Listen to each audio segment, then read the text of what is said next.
The best things in life have tons of butter and lots of spice. Much like this butter chicken, let me show you how to make it. Start off by cubing 1.5 to 2 pounds of chicken thighs. To tenderize our chicken, we're gonna add a cup of Greek yogurt, toss in a tablespoon each of fresh ginger and fresh garlic, and then we're gonna go in with our spices. I honestly don't use measurements anymore, but I'll put my guesstimations of how much I use in the comments below. I'm using garam masala, curry powder, turmeric, some red chili powder, and cumin. Give this a massage, and then I almost forgot to add in the juice of 1 lemon and some salt. Don't forget to do that. And then we're gonna wrap this up and place this in the fridge for up to 24 hours. I let mine sit for about 6. Once our chicken's done marinating, place it on a lined baking sheet and throw it under a broiler for about 6 to 7 minutes. Bring it back out, give it a flip, and then place it under the broiler for another 6 to 7 minutes. If it's not done cooking, that's okay. It's gonna cook in our sauce.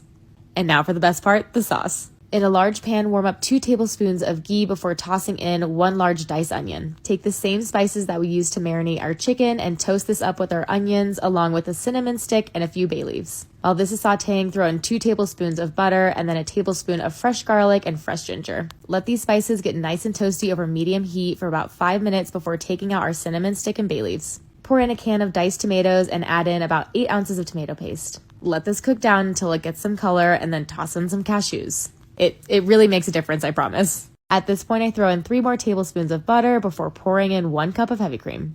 Give this a stir, make sure everyone's nice and incorporated before we let this sit and simmer for about 10 minutes to build some flavor. If you like your curry chunkier, you can just leave it at this point and throw in your chicken, but I like mine smoother, so I'm gonna blitz this up in a blender before tossing it back into a pan. I know it's no surprise at this point. I'm going to add in 4 more tablespoons of butter and then a chili that I meant to toss in with my onions. If you can remember to cook this with your spices and onions, please do, but honestly, adding them at the end still added great heat. Add your chicken to the curry with a couple of knobs of butter and let this sit on low heat for about 15 minutes. I'm topping this with a little bit of heavy cream, some fresh cut cilantro, and then you cannot forget that butter garlic naan. You'll be wishing that there were leftovers, but this is such a clean plate club dish, and that's why I think